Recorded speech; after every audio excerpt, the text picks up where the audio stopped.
I thought Mason played well at the back. I thought that was a lousy ball out of him. You're going to get somebody that you know, when you're having a rough day, you go have tequila with. Hey, you know what? Seconds. Good for Bake. 13 Good seconds. for Bake. Steelers and Ravens would have been so much fun. That would have been great. What about like a motorcycle with one of those sidecars on it? But I'll drive the motorcycle. You could just ride in the little car next to me, the little thing. Okay. How about that? That'll be nice. That'll be nice. Did you see Bills fans out shoveling the snow off the field shirtless before the wild card game? That reminds me of a certain other show-off I know. Hey, Shek, if you used to look like me, you'll go shirtless more often too. If I used to look like you? Yeah, I wish I ever looked like you, you know. But I'm just talking neck down, head up, moneymaker, Damashek. From Wondery, I'm Ryan Shazier. And I am the ruggedly handsome Dave Damashek. This is Gridiron Gut Check.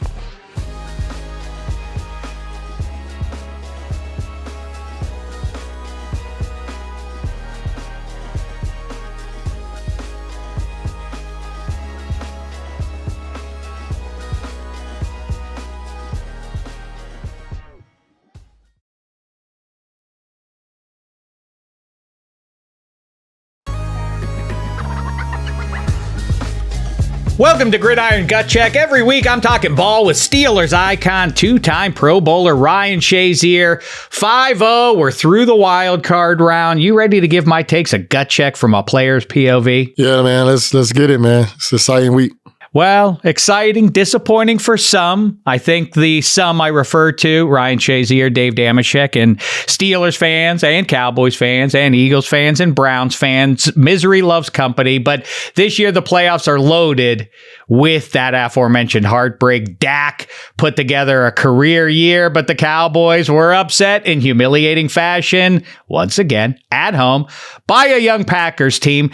Questions about Mike McCarthy's future. Dak has had coaches back and put all the blame on himself. Noble stuff, but this loss feels like a turning point. What can Dak do this offseason to rebuild his own confidence to avoid yet another disappointment like this? Or at this point, should we just recognize this is who he is? So the biggest thing that bothers me with a lot of people is like, what can Dak do better? What can he do worse? At halfway through the season, Dak has been, you know, earlier in the half of the season, he was a MVP candidate. You know, even last year, he was an MVP candidate. But then now, everybody's like, oh, Dak, you know, they choke in the playoffs. They choke in the playoffs. I understand that the Cowboys, they do need to start winning more games in the playoffs. They do need to actually capitalize when they're in the number 2 seed, when they have the home field advantage.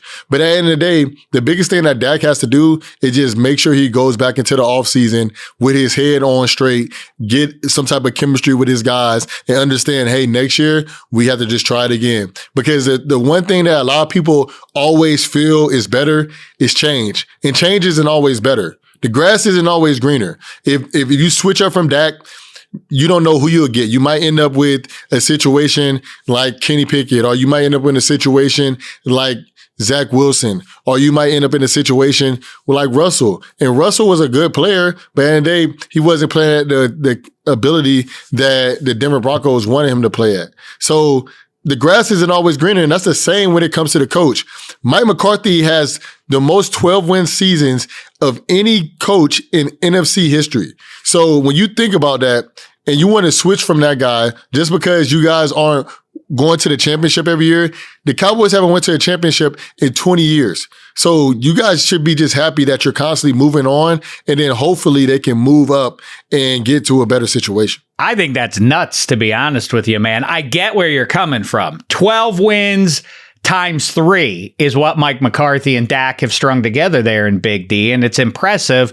But it does feel like these playoff losses of the last 5 or 10 years, they feel more significant somehow. It feels like a loss means we got to blow everything up. I hear your noise. Change isn't always the answer. But in this case, yes, we're far enough into Dak's career that he hasn't sniffed a championship game. And Mike McCarthy is a regular season hero in the ability to string together wins, but the results are in there. It's been 13 years since he's taken the team to the Super Bowl. I do think that as much as I hear you, and I do say slow your roll, just blowing things up for the sake of saying we're moving on from this, I do think in this situation a change is required, and I think it's the head coach. I don't think that there's any way out from under that deal that Dak has with the Cowboys. So I think 4 is secure for 2024. I do think he's going to be playing for another coach. Who knows? Might be Bill Belichick, as a matter of fact. So who do you think should be their coach there? Well, I would not go out of my way to get a 72-year-old man, especially when it does feel like there are indications that the game or his approach to the game is maybe outmoded. It's all offense now. Belichick obviously has his finger in every aspect of the game, but he is a defensive mind, and I think if you're skewing that way, I don't know that I would want any head coach right now who is defense specific unless you have a real difference maker at OC and willing to sit there into next season. I get the noise though. If you're Jerry Jones, it does align. They're win now. Right. I think that does make some sense. And Dallas is different. They're about splash. That's how Jerry Jones seems to approach trying to make change. I laughed when I saw somebody suggest, hey, you should go hire Deion Sanders. And then I thought about it again. I have no rooting interest with the Dallas Cowboys, positively or negatively. What it would be is more fun.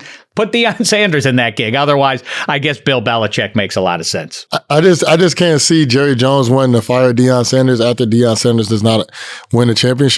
I know that's going to be hard for every Dallas fan because they all love Deion, but then you don't want them to put them in a situation where they all end up hating Deion in the long run. So to me, I think if you're in a win now mode, I think I think Bill Belichick is a great coach in this situation. I think Mike Vrabel is a good coach in this situation. And I also think Pete Carroll. So I think with Pete Carroll, he's a little bit more offensive minded. Their defense won't change too much because, they were in a 3-4 this year, but he's had 4-3 defenses.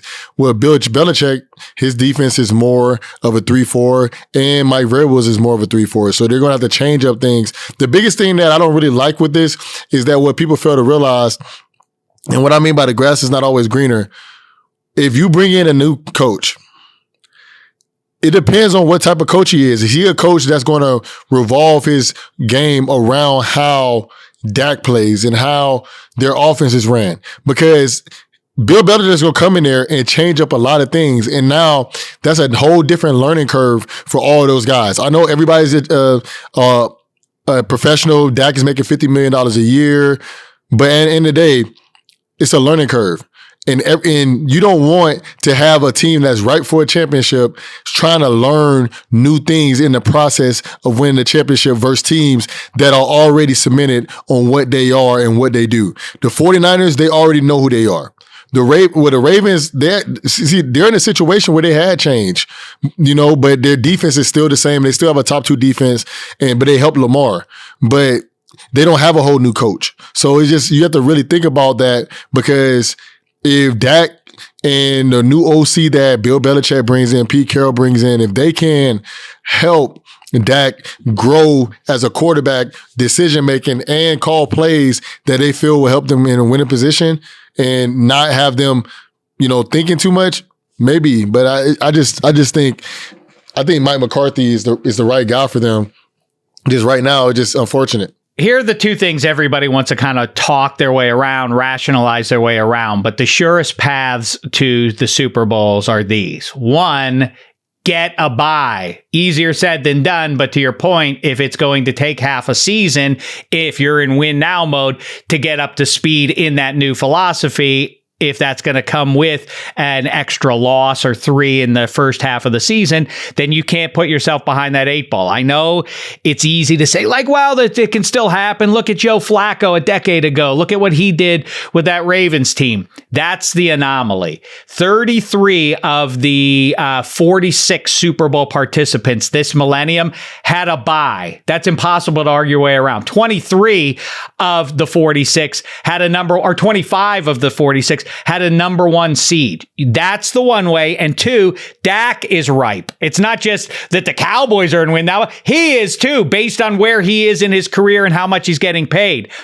1, get a bye. to have a guy who is the franchise QB, but still on his rookie deal. Lamar Jackson's full dollar value hasn't fully kicked in, so it's not dented the salary cap yet in Baltimore, but these other guys are long in the tooth. And the reboot, the Jordan Love in Green Bay, by the way, that's why the Bears need to move on from Justin Fields. You're deluding yourself if you think that you can be paying somebody that kind of bank and still have a full roster. It doesn't work out that way. And I'm sorry that to be a curmudgeon, these are the surest paths to doing it. After New York got enough snow that the Bills, we talked about it, paid their fans. They bribed them. Kind of, sort of, to shovel the snow away for them. Josh Allen did his superhero routine as we forecasted he might. He led the Bills to the win over the Pittsburgh Steelers. He earned the chance to host Mahomes and the Chiefs. Allen and the Bills had an up and down season, but this could be the year he finally beats Mahomes when it counts most, or is it, Shazier? So before we even get started, I want to tell you that I was in Canada this weekend. And my brother proposed to his fiance, so I want to first of all give him congratulations.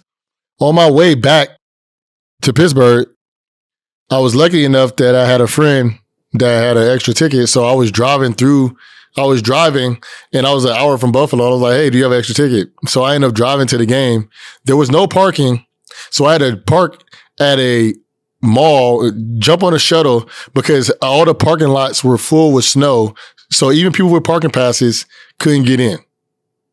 Even people that had handicap parking couldn't get in. I had to jump on a shuttle that dropped me off.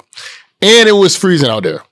And they said that the fans helped shovel the snow and that they didn't have assigned seats except for the suite, because it was just so much snow that you just come and you get whatever you want to sit at. So first of all, I just want to tell you that. Secondly, when it comes to that game and that situation, man, it was just a great experience. But I just said all that, Shek, and I forgot what you asked me. Well, we're looking ahead. I do want to hear, obviously, your thoughts on the fallout from the Steelers. As I say, they're not immune to what all the teams on the losing side in the wild card round, and most of them at least, are going through, which is, do we need to change everything, or do we basically stay the course? I think that's the path. If you're the Cleveland Browns, is we have to figure out what's going on at QB, but a lot of the other teams, the sky is falling. Maybe that's the perception. Maybe that's the reality. We're at the time of this recording, maybe Mike Tomlin's going to walk away. The Cowboys may make a change. The Eagles may make a change, and so on. I'm asking, though, about this divisional round matchup. People are excited. Two superhero quarterbacks head-to-head. Mahomes, Allen, they have a history against each other. How say you, in Buffalo, is this the year that they finally vanquish 15 and company? I think they have the team to do it. I think that they have the running game to do it. Josh Allen, is really cool to see him in person. But I think another thing that helps out, this is going to be Patrick Mahomes' first game in the playoffs on the road, correct? Yep. His first game. That's insane. That's absolutely insane. So when you think about that, I think it will play a role. And it's not because it's cold in Buffalo. I just think the atmosphere, like, with all the snow and people throwing the snow during the game and just the atmosphere of the being somewhere different when you're used to being at home. And I think that when it comes to Buffalo, Kansas City, their defense is playing really well, but they've been able to understand how to run the ball well. They have, both of their safeties back in Poyer and Hyde, and they do a really good job of disguising, but obviously these two teams played each other a lot, so they understand that. I do think that this Buffalo team is better than this Chiefs team. At the beginning of the season, they were up and down, but I just think that when you look at it all said and done, I think this team is doing everything they need to do to win a championship right now. Obviously, I disagree with you, as a matter of fact. This isn't sour grapes or anything, as somebody who was rooting for the Steelers on Monday in the wild card round. I think they have the most important thing taken care of. They have a superhero quarterback. That team is as much about the QB as any in football. Their relevance here in January is owed to that quarterback. They also have a real nasty pass rush. I find them incomplete overall, though. I don't think they're a juggernaut of a team, and I certainly think that wild card game was right there for Pittsburgh if they didn't shoot themselves in the foot a couple of times early on. But okay, I'll ride with you. I I am going to have to. I don't like curmudgeons who do like, I'm going to need to see it before, but I am going to need to see it with the Chiefs. The fact that they kind of weren't at their best in the second half of this season, I get it. But you know what? The Bills weren't great either this year, as I already touched on. They took the first half of the season off. Patrick Mahomes is still the gold standard. I'm going to take the Chiefs, and we'll see how that cookie crumbles. But back to the Steelers now. Like I say, do you think the Chiefs are good enough to win the championship this year? I think they have a better defense than they've had in at least the last 3 or 4 years, and it's maybe the best defense that Mahomes has played with. And as long as he has the discipline, which I think he does, to not try and play hero ball, I mean, obviously that goes for Josh Allen as well. I think the Chiefs defense is better than the Bills defense, and I like Andy Reid over McDermott in a head-to-head and a matching of wits and offense rules the day and all of that. Yeah, I like the Chiefs to at least get to the title game. And listen, the Ravens should be able to take care of business against the Texans. I think this is as favorable a matchup. I get the CJ Stroud story. It's a great one and all of that, but I think it adds up to Baltimore rolling in that one. The number is real big. They're expected to win by double digits. I think they will win by double digits. And then we have, I think if it's Allen or Mahomes heading up to Charm City for the AFC crown, I think that's a fairly satisfying conclusion. But yeah, I mean, to answer your question, I certainly think the Chiefs could get to the Super Bowl. And then when you're 60 minutes away from winning it, sure, any team, once you're in that game, has a shot at winning it. I gather you don't think that's the case? I just don't think that this team is where it needs to be. I think that the scary thing with the Chiefs is they have Patrick Mahomes. And in the playoffs, everything goes right for them, like literally everything. Like their defense steps up. Their receivers don't make mistakes anymore. Guys get wide open. They just have a formula for making plays in the playoffs and having the right play calling in the playoffs that a lot of other teams don't have in the playoffs. But I don't think that they're good enough this year. I just think the Ravens are better. I think the Bills right now are playing better. I don't know if they're a better team, but I think they're playing better. And I don't think they'll beat the 49ers either. I know I keep going back to it, but that's the thing I'm circling. Everyone has been so busy celebrating Josh Allen's individual deeds for the last 6 to 8 weeks that they've lost sight of the fact that the Bills are pretty good. Not anything more than that, though. They're fine. Did you watch them play the Steelers on Monday?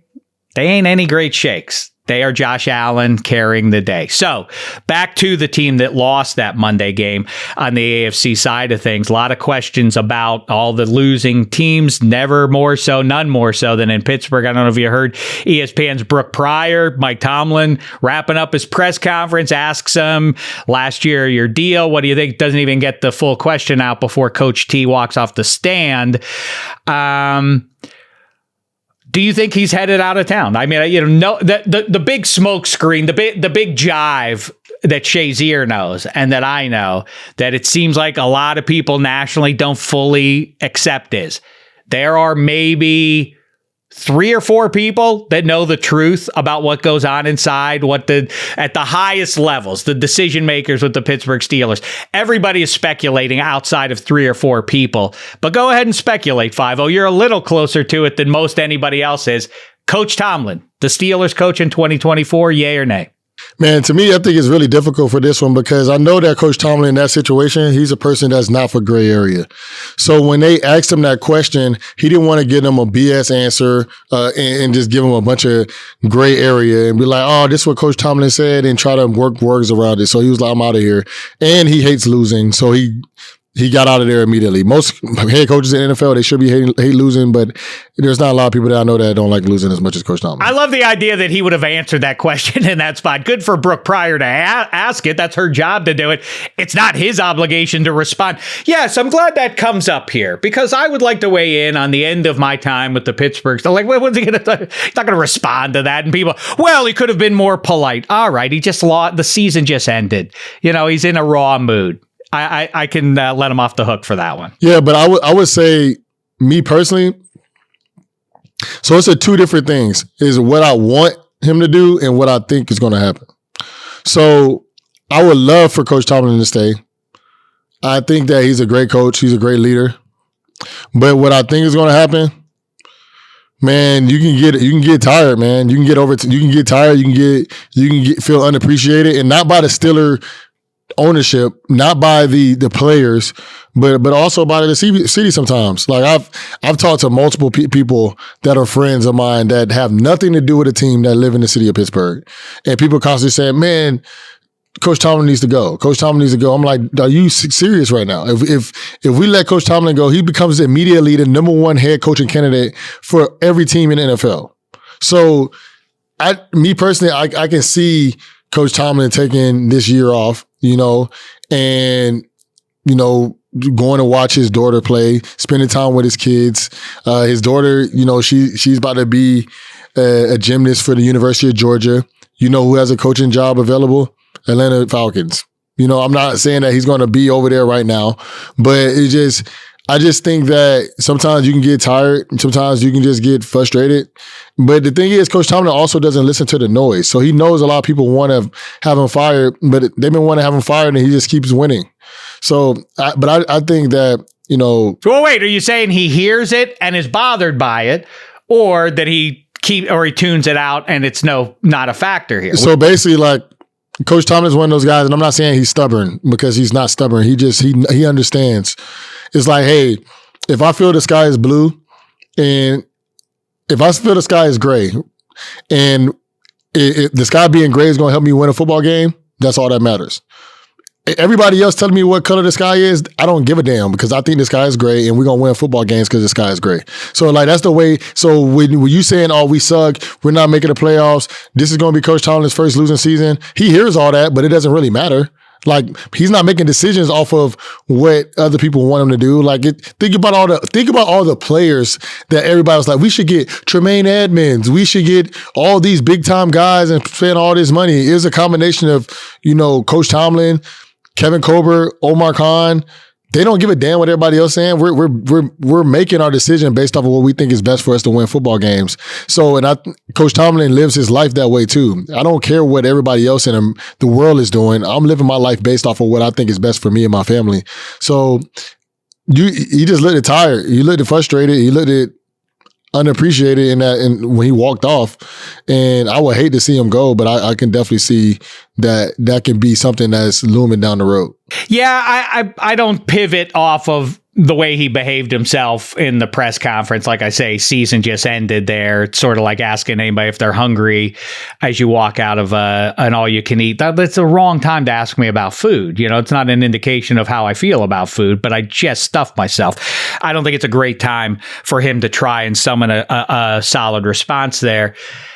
To me, the bigger factor, and it's obviously who the head coach is not a small one, but the bigger factor at this point is, and it's pretty clear cut on the AFC side, you are loaded up with Mahomes and Allen, and Justin Herbert's going to get a new coach who's presumably going to tune him up a little bit, and Lamar Jackson is relevant as we head into these divisional round playoffs and so on. The NFC, though, provides an interesting alternative, which is Brock Purdy is the QB of the best team over there, and Jared Goff is high pedigree. He was the first overall pick with the Rams, but he kind of was stumbling and fumbling until Ben Johnson came into his life. I think if you look at the NFC side of things, however relevant that is, obviously you can skin the cat differently. You don't have to have an all-time stud at QB to make a deep playoff run, although Jordan Love looks like he may be a stud in waiting.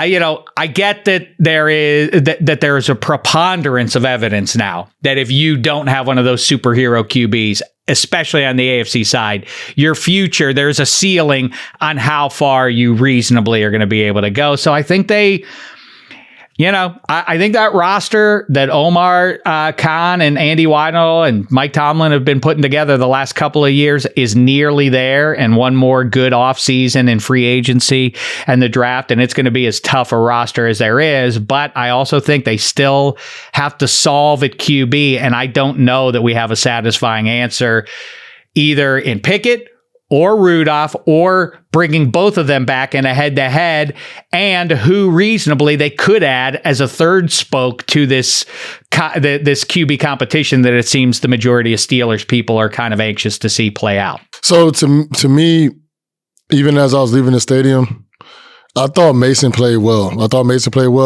If you take the running part out of the game, Mason played just as good as Josh Allen. He threw the pick in the end zone. That was just a great play by the defender. But I thought Mason played well at the back. I thought that was a lousy ball out of him. But he could have definitely put more zip on the ball. But I don't, put more zip on the ball. I still don't think that would have been. I don't know if that would have been a touchdown. But because Deontay still wasn't turned around yet either. So at the end of the day, I thought Mason played well. I thought Mason did everything that the Steelers fans wanted Mason to do in the time that he was the quarterback. But I don't think Mason's going to be our quarterback next year. I love Kenny. I was one of Kenny's biggest fans coming into this season. And he might not like this. I don't think he's going to be our quarterback next year. And Mitch Trubisky's not going to be our quarterback next year. I don't know what's the plan. I don't know if we're going to trade up and draft somebody. It'll be nice to get Caleb Williams, but obviously we're not going to get Caleb Williams. It'll be nice to get Michael Penix, but we're not going to be up there to get Michael Penix. I don't know. You know what? I listen, I'm an Indiana Hoosier, as you know, and it would be fun on a personal level. Michael Penix, the old Hoosiers QB, and all of that. I don't know that that's the solve that a lot of people seem to think it is. I would rather have Jaden Daniels and mix that against, if pie in the sky, you have Mason Rudolph and Kenny Pickett. And I think that there's a chance that the answer is somewhere in that three-headed monster if you can do that. I don't want Bo Nix. Obviously, Drake May would be optimal. I don't know that Khan, who does seem like more of a gambler than his predecessor, Kevin Colbert, I don't think he just automatically rejects the notion of trading way up there. I just don't know that the assets are there for the Steelers to make a move like that before the draft this year. You're going to give up big pieces, but I can definitely see. I think you can go up a little bit to get Jaden Daniels, though. That's intriguing to me.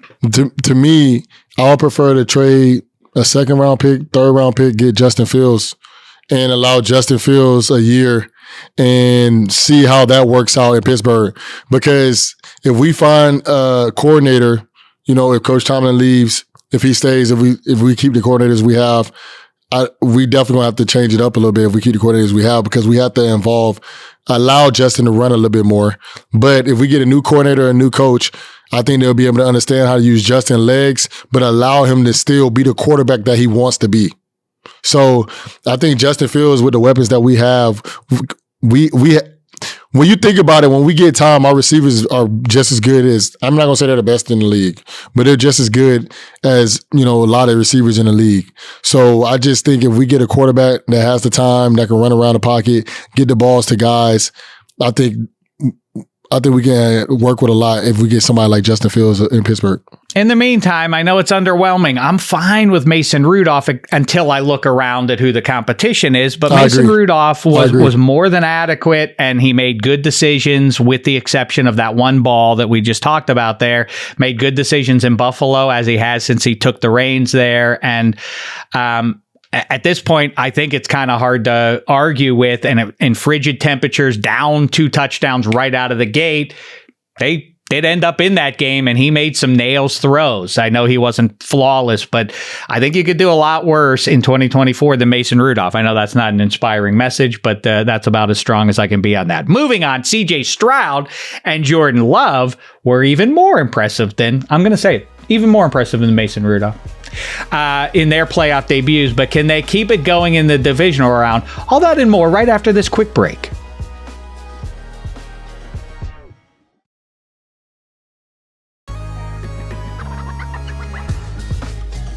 All right, let's get into some quick hitters. It's time to roll out the nickel package.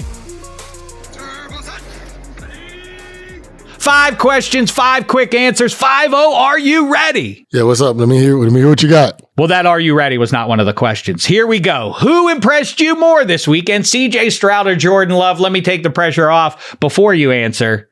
There is no wrong answer. They both were good. What are we talking? What kind of question is this? Go ahead. I definitely would give them a tie, but if I wasn't going to give them a tie, I would say CJ Stroud. And the reason I'll say CJ Stroud is because, and everybody's going to say I'm biased, CJ Stroud had majority of his stats in the first half. Majority of his stats were in the first half. The second half of the game, they pulled him, and, he already broke a rookie record in his first start in the first playoff game at home. That's why I would have to give it to CJ Stroud.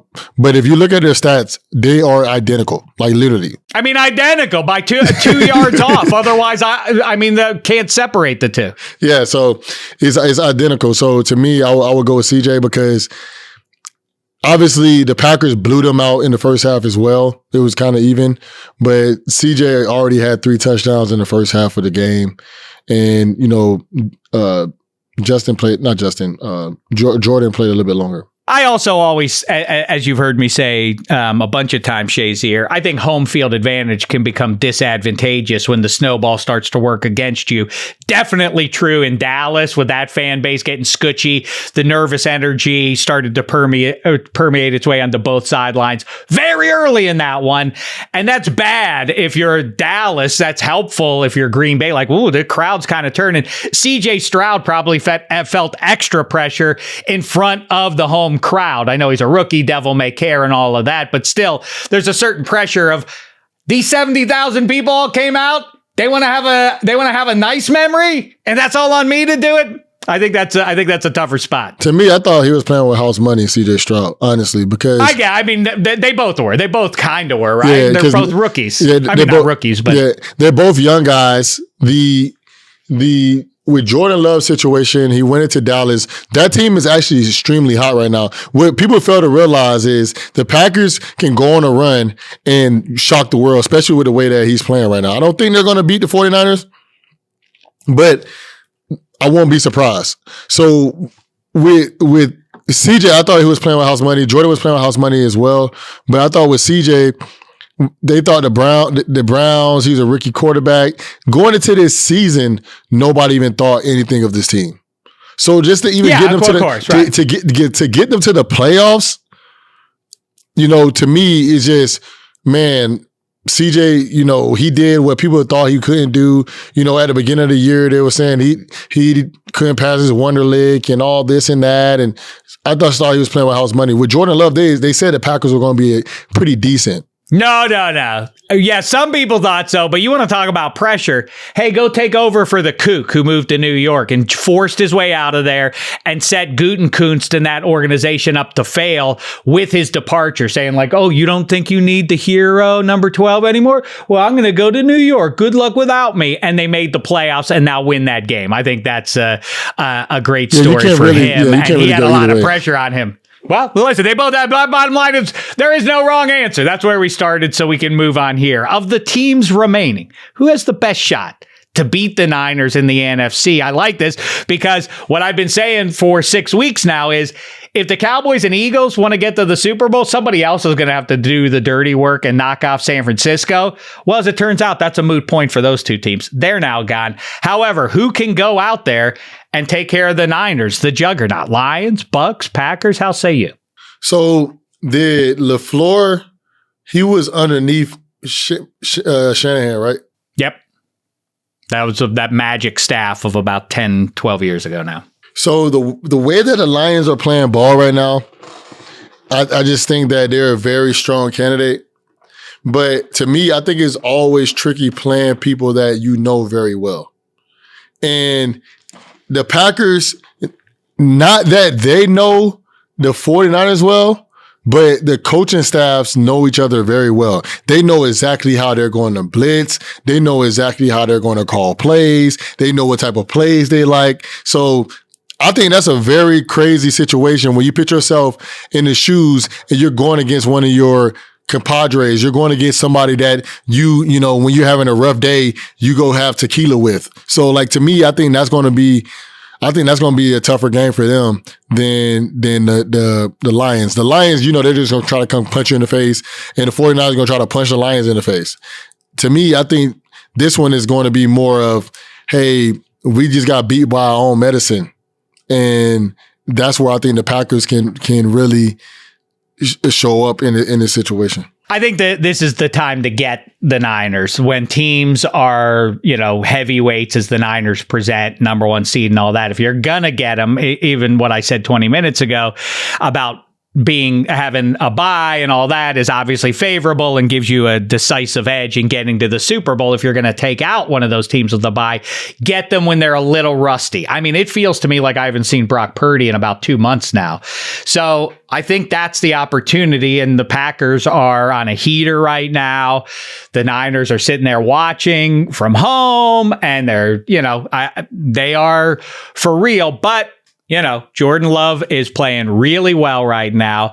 They do have some dangerous pass catchers. Aaron Jones is feeling like an X factor right now. It's not just about quality of O-line in front of him, letting him get off. A.J. Dillon couldn't do what Aaron Jones was doing. He's really been good. And, Rashawn Gary and company playing at least better. I hear you on the Lions. I just think that they would miss, that the Niners would score on them. The Niners might punt the ball once or twice over 60 minutes against the Lions. I don't think the Lions could match that score for score sort of approach against the Niners. So I think the scariest team is right now the Packers. Otherwise, it's the Niners, and we'll see you in the Super Bowl. Next, which division round matchup are you most excited to watch? That Packers and Niners game we just talked about? Bucks and Lions? Hey, you know what? Seconds. Good for Bake. 13 Good seconds. for Bake. Good for Bake. Texans and Ravens, and then 13 seconds. Chiefs and Bills, easy answer. Okay, that's the one you're going to go with. You want to watch Allen and Mahomes, and that's that. I think, I guess that's a correct answer. Man, I mean, I know I'm a Steelers fan, but Steelers and Ravens would have been so much fun. That would have been great. Mason Rudolph against Lamar Jackson would have been hysterical. Okay, Texans, a fun story. I guess you're right, but for the reasons I just described a couple minutes ago, Packers at Niners probably is a little more intriguing because it's the one team I see that keeps the Niners from getting to the playoffs still left on that NFC side. Next, Pete Carroll joined the list of legendary coaches. I feel bad for him. Everybody's so busy talking about Saban and Belichick. There hasn't been much buzz about Pete Carroll, who had a mighty run there in Seattle himself. I don't think he's done. I say Pete Carroll is a good fit if Sirianni goes in Philadelphia. Stabilizing force, get that defense right. You still have Jalen Hurts running the ball, get that back on track. But how say you? Do I think he's going to retire? Yeah. I don't think he's going to retire. I think he is a good coaching candidate for the Dallas Cowboys. That makes sense too, right? Same reason. The Eagles are losing a lot of players. They're about to lose a lot of players. And their coach is not fired yet. So, honestly, I just think the best fit for him would probably be the Cowboys. Other than that, I don't really see other places that's really a good fit for him.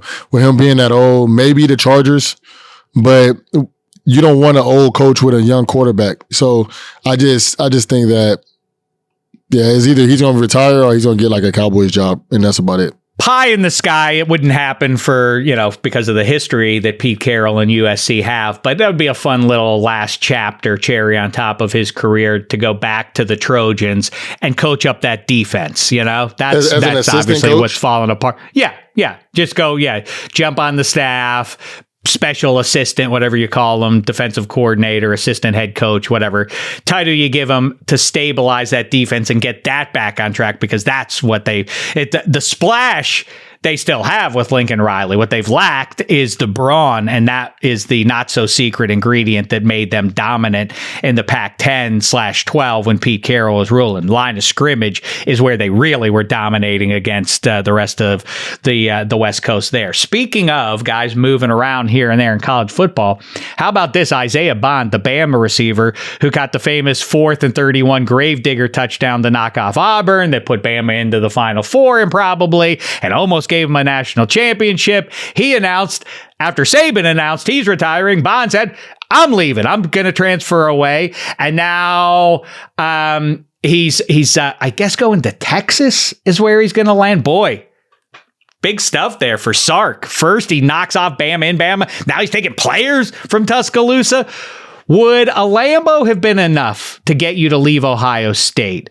Because that's what he was driving around Austin. So a lot of people are saying that was the secret ingredient that got him to move a couple states over. How say you? If I'm a starter for a team that's a very competitive team, and I get a coach that is a winning coach. So the coach that they got is a very winning coach. Like his record is almost as good as Nick Saban's in Ryan Day's and all those. He's 104-12 through his whole coaching career. Like that is absolutely insane. So to me, a Lamborghini wouldn't be enough for me. Because once I'm out of school, I'm committed to the school. I plan on, finishing it out there. But, to everybody else, it's different. I would have just went to my collectives like, hey, can you talk to people before you transfer? Because if you can, then, I would just like, hey, yo, this is what they're offering me. But a Lamborghini wouldn't be enough for me because I'm already a starter. I'm already in a good position. I'm already projected to go to the NFL next year. To me, I don't feel like learning a whole new concept, whole new playbook. 2 Lamborghinis? No, I don't need 2 cars. I'd rather you give me the money than 2 cars. A Lamborghini would be nice. And then a lot of that stuff is like not yours. It's like rentals. So it's like, give me the money and I'm cool with driving a Lambo around campus, but like, that's not my car. What about like a motorcycle with one of those sidecars on it? No, I'm not a motorcycle you person. Could sit. No, I'll ride. I am not either, but I'll drive the motorcycle. You could just ride in the little car next to me, the little thing. Okay. How about that? That'll be nice. That'll be nice. We'll go on a tour of football America. We'll just go around on our motorcycle. I'll probably be the one. Yeah, I'll drive. I don't know how good your driving is. It'll be good enough for you, friend. Don't worry about it. I'm too big for that seat anyway. It'll look you. That's what'll be adorable about it. Big Ryan Shazier riding a hump in that little sidecar thing. That'll be terrific. You'll love it. All right, I've loved another episode here of Gridiron Gut Check, but that's it for this episode. Hey, so make sure to follow, rate, and review the show on wherever you're listening. Check us out on YouTube on the Wondery channel so you don't miss an episode. See you all next week.